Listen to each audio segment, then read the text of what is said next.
Yeah, we could be anywhere else. Yeah. but If here. you don't guard your heart now, sooner or later, it's gonna come mess it up. That's right.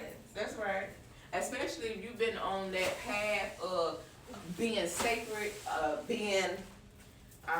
what's your journey of being celibate?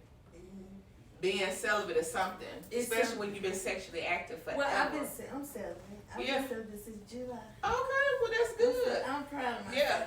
Give her a hand clap, I'm y'all. proud Give of her a hand myself. clap. Yeah. I'm You're not alone. You're not alone. You feel stronger? I feel stronger and I feel like my blessings and I can really live into who God desired me to be because That's right. I feel as if I have a sacrifice. Yeah. I have that has been your I sacrifice. have already laid something on the line for to receive my power back. That's right. That's right. And a lot of times people don't realize that when you give up something that you love, that is a part of your sacrifice. It just ain't always fasting. You got to choose something that you love the most and give it up in order to be elevated to the next level. So that is good. I feel cleanser. Yes, Spiritually. Yes. Like I can see, I'm able to see negativity more better. I'm able to see. Opposed to when you was being polluted with somebody else's energy. Yes, no. Especially if you get with a man and he ain't right and you connect with him. You sitting around with somebody cussing and fussing all the time. Next thing you know, you cussing and fussing. You don't even know why you cussing and fussing. That's right. Because their spirit rubbing off. That's right. You didn't connect it with the Don't devil. cut up your heart with anything, anybody. If you do, they're gonna make sure Well, you I don't. had to learn that. And I had to learn that through basically losing everything and going through grief and the transition of just realizing that I had to humble myself and surrender it all to God and just live in a new way. Okay. And I just had to get on a new journey. Same with me. Let's pick up from there. So we're going to close Ayana out for a moment real quick. Miss Ayana, Spiritual Hygiene. And I want to switch over to me as the author. Fat Girls Confidence. I'm fat, so what? It's not to call us fat as women, but that is an expression that some people might choose to call us. That being celibate and choosing you is a part of one of the reasons why I wrote this book right here. Was there was a time in my life where I had became awakened as to I had to stop mishandling myself, my body, and looking at myself as being negative. Not to say that I was picked on and different things because of my self-image, but it was some things that I looked in the mirror that I didn't like and that I didn't recognize about myself as I grew throughout the years. And one of the things that I had to realize was that I'm letting my self-worth go down the more I interact with men or with women that really truly didn't love me. My value was going down more and more. The more I accepted disrespect from other people that didn't honor me as a friend, that didn't honor me as a girlfriend, that didn't honor me as a co-worker, as a boss, as a sister, as a relative, I had to learn to choose. What's that word we said? Peace over chaos? Peace over chaos. Yeah, I had to learn to close some doors and walk away and work on my self-image. Work on who I am as a woman, as a mother. What is it that I want to model to my kids is what I had to ask myself. All right? As I look at this cover, and don't mind it a little bit, it's got a little bit of rough stuff on it because I didn't have this book. I got my pen in there because I had to go back and reread my book. I had to study it myself. This was my movement that I pretty much started. A lot of people think that it's just for plus size women or fat girls per se. And I use that word so that we would be conditioned to hearing the word fat.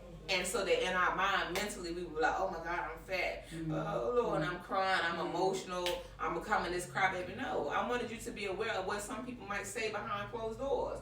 If we can still be beautiful, and that's the first thing that some people would say if you're plus, oh, she's got a pretty face. Okay, so the rest of me ain't pretty? What else about me that ain't? What's your problem? Right, what else? So the rest of me ain't pretty? The rest of me is not accepting? Because I accept me when I look in the mirror, but I had to realize that not everybody think like me. And I had to also realize that in order for me to walk through some doors, I had to change some things about me that wasn't right. And I realized that when I wrote this book, I believe my mom was dying. She was dying of cancer. So it says, a fat girl's confidence, I'm fat, so what? I was confident then.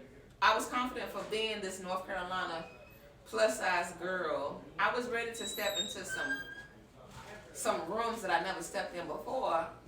But what I see when I'm on camera, or what I see when I rewind it back, it's some things inside of me, like I told you, that emotional eating part.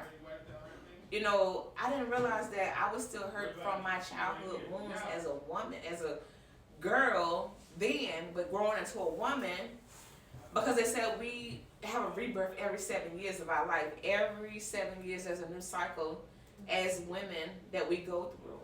I didn't realize then that as my mom was dying, I was entering a new cycle. You know? I'm going to read what I had wrote on the back. It says, most people think big girls have low self-esteem and do not feel as sexy as the models with the perfect bodies that we constantly see on TV. I never knew there was anything wrong with me until I kept seeing people on TV telling me I was too fat, too sloppy, and definitely ugly.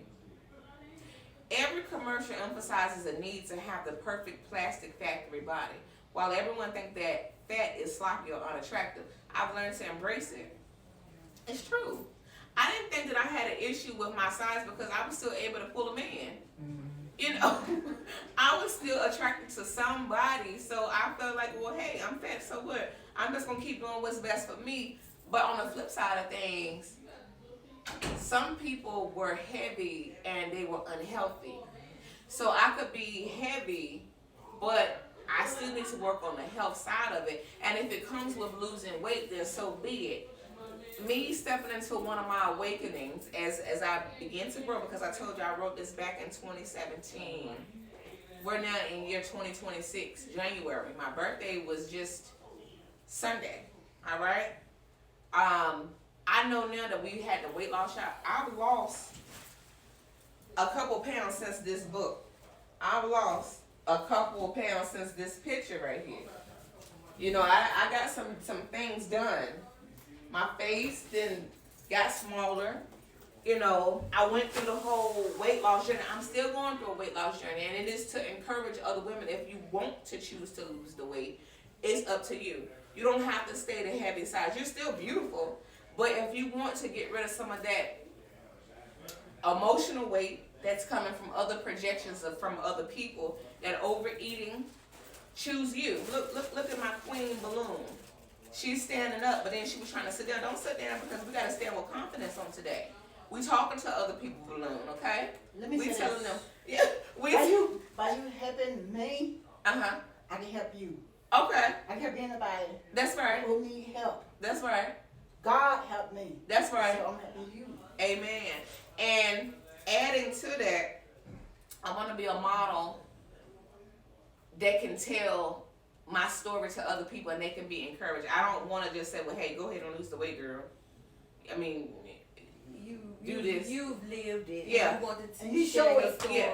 Yeah, I want to live and I want to share my experience with other people so they can be motivated to do the same thing. Yeah. Because it's a journey for all of us, especially if you've been known to, instead of being confrontational. Emotional. Yeah.